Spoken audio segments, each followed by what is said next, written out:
Movie में हमें 2019 दिखाया गया है, जहाँ पर दिखाया जाता है कि अर्थ का बहुत बुरा हाल है। क्लाइमेट पूरी तरह चेंज हो गया है, जिसकी वजह से बहुत सारे नेचुरल डिजास्टर्स आ रहे हैं और कुछ कंट्रीज में टेम्परेचर इतना ज्यादा है कि हीट की वजह से सिर्फ 10 मिनट में ही 20 से 30 लाख लोग मारे जा चुके थे। कुछ कंट्रीज में बहुत ज्यादा सुनामी आने की वजह से लोग उसमें बहते जा रहे हैं और दूसरी जगहों पर जमीन पर इतना ज्यादा सूखापन है, जमीन इतनी ज्यादा बंजर है कि लोग पानी के बगैर मर रहे हैं। इसके अलावा बहुत सारी जगहों पर फ्लड यानी सैलाब आ गया है और ऐसा ही हाल बाकी कुछ कंट्रीज का था, यानी पूरी दुनिया का ही ऐसा हाल था। तो इस चीज का सोल्यूशन ढूंढने के लिए 27 कंट्रीज आगे आती हैं और वो अपने सबसे ज्यादा अच्छे साइंटिस्ट को भेजकर एक टीम बनाते हैं। अब उन साइंटिस्ट का एक लीडर था जो कि काफी इंटेलिजेंट था और उसका नाम जेक था। अब ये सब मिलकर एक ऐसी सैटेलाइट बनाते हैं जो जमीन के बिगड़े हुए इस इन्वायरमेंट और नेचुरल डिजास्टर्स को कंट्रोल करने की कोशिश करती है। क्लाइमेट को कंट्रोल करने वाली इस मेन सैटेलाइट का नाम डच बॉय रखा जाता है और ये एक काफी बड़ी सैटेलाइट थी जो कि अर्थ के अराउंड एग्जिस्ट करती थी और फिर देखते ही देखते वो अर्थ की बैड कंडीशन को कंट्रोल करने लगती है। अब जो डच बॉय था वो मेन सैटेलाइट था। अब इतनी सारी कंट्रीज हैं दुनिया में, तो हर एक को अपना क्लाइमेट कंट्रोल करने के लिए अलग अलग सैटेलाइट की जरूरत थी। इसीलिए डच बॉय के थ्रू हर कंट्री को एक एक सैटेलाइट दिया जाता है, जिससे हर कंट्री का सैटेलाइट अपने अपने कंट्री के क्लाइमेट को कंट्रोल करेगा। अब जमीन के ऊपर उन सारे सैटेलाइट्स का एक जाल बन जाता है। अब डच बॉय को बनाने वाला, उसे कंट्रोल करने वाला कोई और नहीं बल्कि उन साइंटिस्ट का लीडर जेक था। अब क्योंकि जेक यूएस से बिलोंग करता था, इसीलिए डच बॉय का पूरा कंट्रोल यूएस गवर्नमेंट लेना चाहती थी, लेकिन जेक इस बात के लिए एग्री नहीं होता, तो इसीलिए वो अपना अप्रूवल नहीं देता। इसीलिए अब यूएस गवर्नमेंट उसी के अगेंस्ट चार्जेस लगा देती है। इसके बाद उसे जॉब से निकाल दिया जाता है और उसके बाद यूएस गवर्नमेंट डच बॉय को अपने कंट्रोल में कर लेती है और इसमें गवर्नमेंट का साथ कोई और नहीं बल्कि जेक का अपना भाई मैक्स देता है और अब वो खुद ही डच बॉय को मैनेज भी कर रहा था। यानी इसका मतलब ये है कि जेक के भाई ने उसे धोखा दिया था। इन बातों की वजह से जेक को काफी बुरा लगता है और उसे काफी गुस्सा आता है इसलिए, लेकिन उसकी फैमिली भी अब उससे दूर थी। उसकी एक बेटी थी जो कि उसे सिर्फ वीकेंड पर ही मिला करती थी। इसके बाद इस बात को 3 साल गुजर जाते हैं। इन 3 सालों के दौरान अर्थ का एनवायरमेंट, क्लाइमेट बिल्कुल सेफ रहता है, स्टेबल रहता है। लेकिन तभी हमें अफगानिस्तान का एक गाँव दिखाया जाता है जो कि एक डेजर्ट में था। लेकिन तभी अचानक से उस गाँव का टेम्परेचर इतना ज्यादा गिर जाता है कि वो पूरा गाँव ही फ्रीज हो जाता है। लोग फ्रीज होने लगते हैं, बर्फ जमने लगती है वहाँ पर, जिसकी वजह से गाँव के सारे लोग मारे जाते हैं। अब ये बात जानने के बाद यूएस प्रेसिडेंट और कुछ मेन लोगों की मीटिंग होती है, जहाँ पर उन्हें डाउट होता है कि शायद डच बॉय में खराबी होने की वजह से ही वो पूरा गांव फ्रीज हो गया है। लेकिन अब किसी भी तरह करके उन्हें ये बात छुपानी थी। लेकिन जेक का भाई मैक्स कहता है कि हमें ये बात छुपाने की बजाय डच बॉय को रिपेयर करना चाहिए और इस मिशन के लिए हमें जेक की हेल्प चाहिए होगी, क्योंकि वो अकेला ही डच बॉय को बनाने वाला था। अब मैक्स के कहने पर जेक पहले तो उसे साफ साफ इनकार कर देता है, लेकिन फिर मैक्स यहाँ पर एक ट्रिक करता है। वो कहता है कि डच बॉय को तुमने बनाया है ना, लो अब उसमें खराबी आ गई है, इसीलिए अब किसी भी तरह करके तुम्हें ही उसे रिपेयर करना होगा। लेकिन जेक को यकीन था कि उसने ऐसी परफेक्ट और स्ट्रॉन्ग चीज बनाई है जिसका खराब होना इम्पॉसिबल था, लेकिन फिर भी वो डच बॉय को चेक करने के लिए एग्री हो ही जाता है। इसके बाद हमें इंटरनेशनल स्पेस स्टेशन दिखाया जाता है और ये वो जगह थी जहाँ पर डच बॉय और बाकी सैटेलाइट्स को कंट्रोल किया जाता था और यहाँ पर अफगानिस्तान की पुरानी सैटेलाइट को निकाल कर नई लगाई जाती है। अब जेक एक हफ्ते के बाद वहाँ पर आने वाला था। जब अफगानिस्तान की पुरानी सैटेलाइट आती है तो एक साइंटिस्ट उसका सारा डाटा ले लेता है और जाकर उसे चुपके से अपने लॉकर में रख देता है। लेकिन जब वो आगे जा रहा होता है तब अचानक से उस एरिया की सारी विंडोज ओपन हो जाती है, जिससे वो साइंटिस्ट डीप स्पेस में खींचा चला जाता है, यानी कोई जानबूझकर उसे मार देता है। इसके बाद हमें हांगकांग का सीन दिखाया जाता है, जहाँ पर क्लाइमेट कंट्रोल के हेडक्वार्टर में हम एक आदमी को देखते हैं और ये आदमी हांगकांग की सैटेलाइट का हेड था। फिर एक दिन वो स्टोर से खाने का सामान लेने जाता है, तभी अंडे उसके हाथ से गिर जाते हैं और तभी वो नोटिस करता है कि वो अंडे गिरते ही फ्राई हो रहे हैं और फिर देखते ही देखते वहाँ पर अर्थक्वेक आने लगता है, यानी जलजिला आने लगता है। जमीन फटने लगती है और आग उगलने लगती है, बिल्कुल किसी लावा की तरह।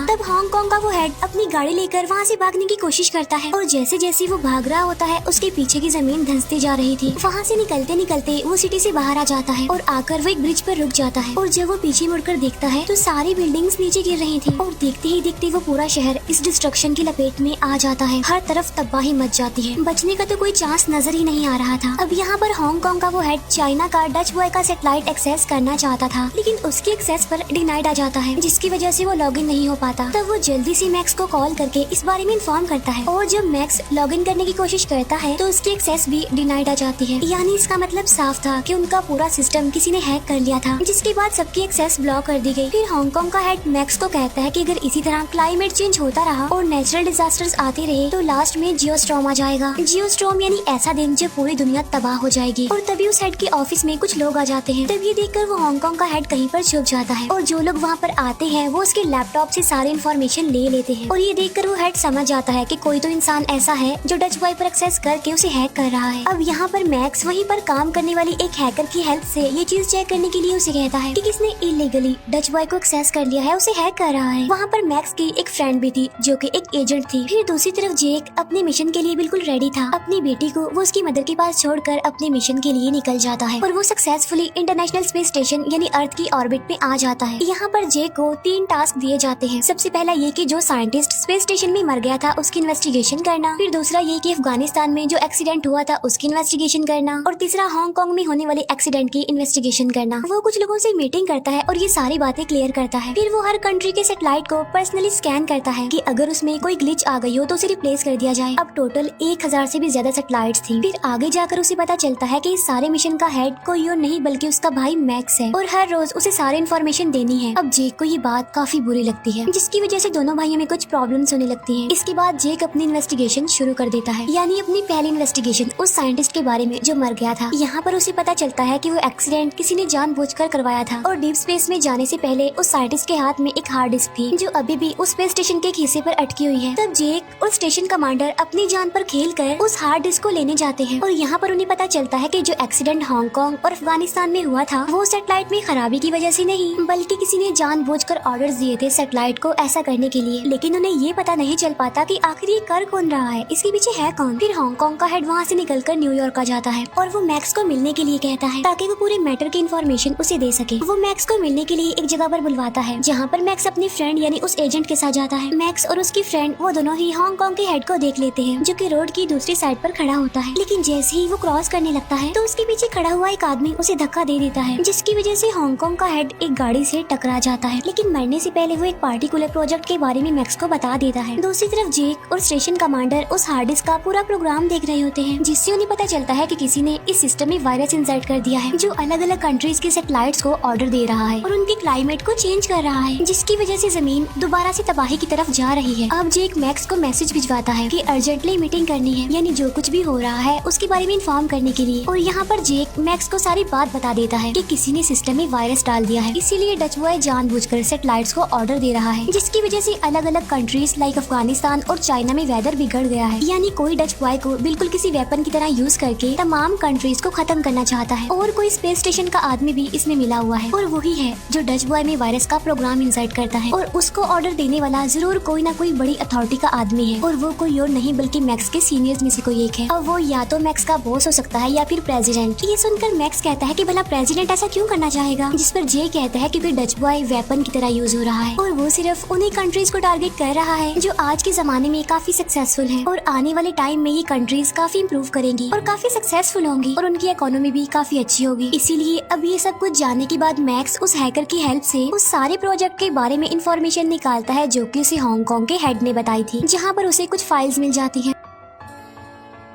और जो कुछ उसे जेक ने बताया था उसे मिलता जुलता कुछ डाटा उस प्रोजेक्ट में रिसीव होता है कि कैसे सक्सेसफुल डेवलप्ड और इकोनॉमिकल कंट्रीज को डिस्ट्रॉय करना है। अब क्योंकि ये प्रोजेक्ट काफी टॉप सीक्रेट था तो इसीलिए कोई काफी बड़ी अथॉरिटी का आदमी ही इसे बड़े लेवल पर ऑपरेट कर सकता है। अब यहाँ पर मैक्स को प्रेसिडेंट पर शक होता है। अब प्रेसिडेंट पब्लिक गैदरिंग के लिए जा रहे थे और मैक्स भी उनके साथ चला जाता है। दूसरी तरफ बताया जाता है कि टोक्यो में काफी बड़ा हेल स्टॉर्म आ गया है, बड़े बड़े पत्थरों की तरह बर्फ नीचे गिर रही है जिसकी वजह से बहुत सारे लोग मारे जा चुके हैं और पूरी सिटी में तबाही भी बहुत ज्यादा हो गई है। फिर दूसरी तरफ ब्राजील का टेम्परेचर आहिस्ता आहिस्ता इतना ज्यादा कम होने लगता है कि देखते ही देखते पूरा समंदर फ्रीज हो जाता है और वहाँ पर एंजॉय करने जितने भी लोग आए होते हैं वो भी सारे फ्रीज हो जाते हैं, यानी बर्फ बन जाते हैं। और ये सब कुछ डच बॉय सैटेलाइट की वजह से ही हो रहा था क्योंकि वो वायरस से इन्फेक्टेड जो था और वही बाकी सैटेलाइट्स को कमांड कर रहा था, इंस्ट्रक्शंस दे रहा था। अब देखते ही देखते पूरा डच बॉय इस वायरस की लपेट में आ जाता है जिसकी वजह से सारे सैटेलाइट्स भी इन्फेक्ट होने लगते हैं और बाद में पूरा सिस्टम खराब होने के बाद जियोस्टॉर्म का अलर्ट आने लगता है कि आने वाले 1.5 घंटे में पूरी दुनिया तबाह होने वाली है। लेकिन अगर इससे बचना है तो डच बॉय सैटेलाइट को रिस्टार्ट करना होगा जिसकी वजह से उसका पूरा प्रोग्राम रीसेट हो जाएगा जिससे सिस्टम खुद को रिपेयर करेगा और वायरस को खत्म कर देगा। लेकिन सिस्टम को रिस्टार्ट करने के लिए प्रेसिडेंट की बायोमेट्रिक एक्सेस चाहिए होगी। अब ये सारी बातें जेक मैक्स को बताता है। तब ये सुनकर मैक्स को काफी गुस्सा आता है कि प्रेसिडेंट आखिर ऐसा कैसे कर सकता है, तो इसीलिए वो प्लान बनाने लगता है कि आखिर कैसे प्रेसिडेंट की बायोमेट्रिक एक्सेस ली जाए। तब मैक्स को परेशान देखकर उसका बॉस उससे पूछता है कि क्या हुआ, इतने परेशान परेशान क्यों लग रही हो? तो यहाँ पर मैक्स अपने बॉस को सारी बात बता देता है कि शायद प्रेसिडेंट का ही हाथ है डेवलप्ड कंट्रीज को तबाह करने का। अब ये सुनकर उसका बॉस पूछता है कि तुम्हें कैसे पता उस पार्टिकुलर प्रोजेक्ट का। अब ये बात सुनकर मैक्स काफी हैरान रह जाता है क्योंकि उसने प्रोजेक्ट की तो बात ही नहीं की थी, और इसीलिए मैक्स समझ जाता है कि चाहे इसमें प्रेसिडेंट का हाथ हो या ना हो, लेकिन मेरे बॉस का हाथ जरूर है। अब उसका बॉस उसे मारने के लिए जाता है, लेकिन मैक्स वहाँ से बचकर भाग जाता है और वो अपनी फ्रेंड यानी उस एजेंट को सारी बात बता देता है। अब क्योंकि वो लड़की एक एजेंट थी तो प्रेसिडेंट की प्रोटेक्शन की रिस्पॉन्सिबिलिटी उसकी थी, इसीलिए वो जानबूझकर पब्लिक प्लेस में फायरिंग करती है, जिसकी वजह से प्रेसिडेंट को लेकर जाना पड़ता है। वो प्रेसिडेंट की बाकी गार्ड्स को भी मार देती है और उसे अपने साथ एक गाड़ी में ले जाती है, और उस गाड़ी में मैक्स भी था, जहाँ पर मैक्स उस प्रेसिडेंट को सारी रियलिटी बता देता है। लेकिन तभी मैक्स के बॉस के कुछ लोग वहाँ पर आकर उनकी गाड़ी का पीछा करने लगते हैं और उन पर बहुत ज्यादा फायरिंग करने लगते हैं, और तभी यहाँ का वेदर भी अचानक से चेंज होने लगता है, यानी खराब होने लगता है, और यहाँ पर भी काफी अर्थक्वेक आ रहे थे। अब जेक ने डच बॉय को इस तरह से सेटअप किया हुआ था कि अगर जियोस्टॉर्म का अलर्ट आए तो ये पूरी सैटेलाइट अपने आप से ही सेल्फ डिस्ट्रक्ट हो जाए ताकि ये जमीन पर आकर ना गिरे। अब इसी सेल्फ डिस्ट्रक्शन की वजह से वो स्टेशन भी तबाह होने वाला था। अब वो साइंटिस्ट के पास सिर्फ कुछ मिनट ही बचे थे वहाँ से एस्केप करने के लिए। जेक सबको ऑर्डर देता है कि वो शटल में बैठकर वहाँ से चले जाएं, और यहाँ पर जेक को उस आदमी के बारे में पता चल जाता है कि किसने